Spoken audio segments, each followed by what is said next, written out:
I've already mentioned my spreadsheet for working out my feeding schedule. Every plant gets watered and fed probably once a month on average. And today it's the turn of the Cleistocactus, which I'm going to feed now. What I do is I make up a solution and then feed the cactus.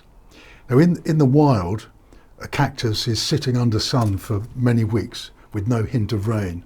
Then they have thunderstorms, it pours with rain, the ground gets soaked, the cactus gets dried by the sun which comes out shortly afterwards, and that's it for another several weeks.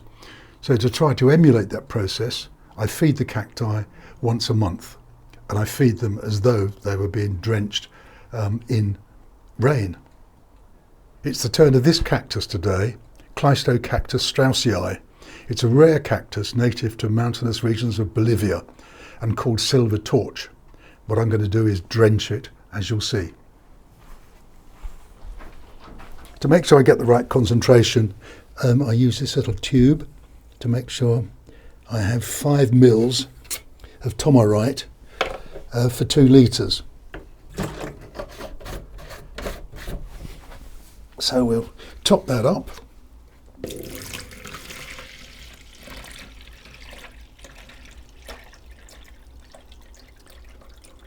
So that's a half concentration of tomorite. Just going to clean my syringe. Here we go. Now to make it easier, I decant into this one.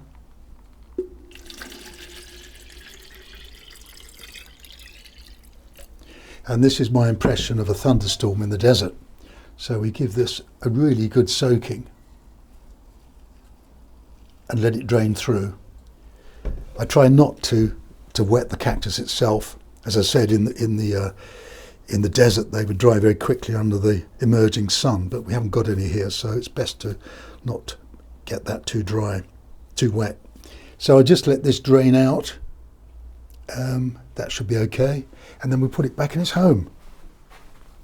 It's also the turn of this one to be watered. It's also a Cleistocactus, and it's called the golden rat's tail cactus, as you can see why.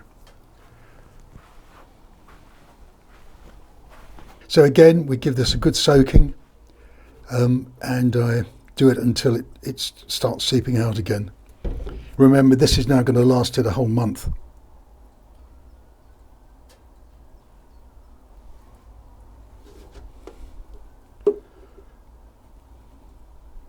Pretty thirsty because it's not dripping out yet.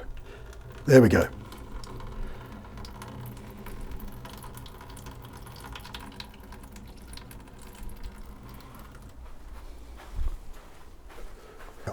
I've also got to deal with this one.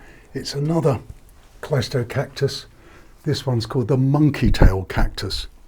Funny enough, this is fairly recent, and when I repotted it, having received it from the supplier, one of these spines dropped off. I just plunked it back in, and of course it's growing quite healthily now. It's another method of propagation. Any bit of this, leave it to dry, and then put it in some compost, and it will take root.